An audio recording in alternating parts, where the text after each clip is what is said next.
नमस्कार। आज मैं आप लोग के लिए टॉपिक लाया हूं कि अपने पैसे को कहाँ नहीं रखना है। गलती से भी आपके पैसे इन दिशाओं में नहीं आने चाहिए, उससे आपका बहुत बड़ा नुकसान हो सकता है।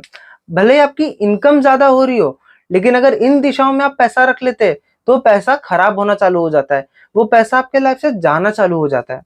अब बात करते हैं कौन सी वो तीन दिशा है। सबसे पहली और मोस्ट इंपॉर्टेंट है साउथ वेस्ट की दिशा, जो कि है साउथ और साउथ वेस्ट के एग्जैक्टली बीच में। वहां पे अगर आप पैसा रख देते हैं तो आपका पैसा लॉस होना चालू हो जाता है, आपका पैसा डिस्पोज ऑफ होना चालू हो जाता है आपके लाइफ से।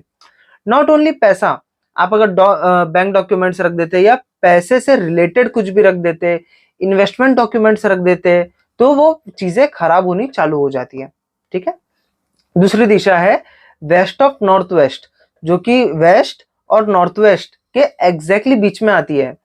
वहां पे आप पैसा रख देते हैं तो आप पैसा दुखी टाइप की चीजों में ज्यादा खर्चा करते हैं। फॉर एग्जाम्पल, वहां पे किसी का टीवी आ जाता है तो वो दुखी सीरियल्स ज्यादा देखता है, तो वहां पे जो चीज रहती है ना, तो आपका दुख उस तरह का हो जाता है।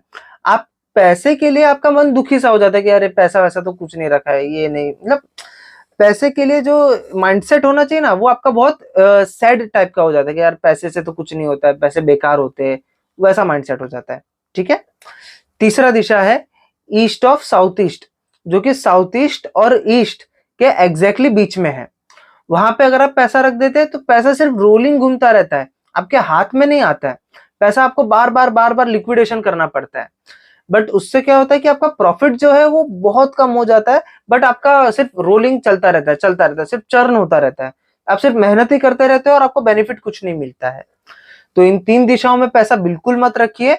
सही बाकी कोई भी दिशा में रखिए, पैसा कोई नेगेटिव इफेक्ट नहीं देगा, बट ये तीन दिशाओं में आपको नेगेटिव इफेक्ट्स आएंगे। ठीक है। तो इस चीज का जरूर ध्यान रखिए, फॉलो करिए इस चीज को। मिलते हैं आपसे जल्दी, एंड कमेंट डाउन करिए फ्री वास्तु कंसल्टेशंस का बेनिफिट लेने के लिए। Thank you so much.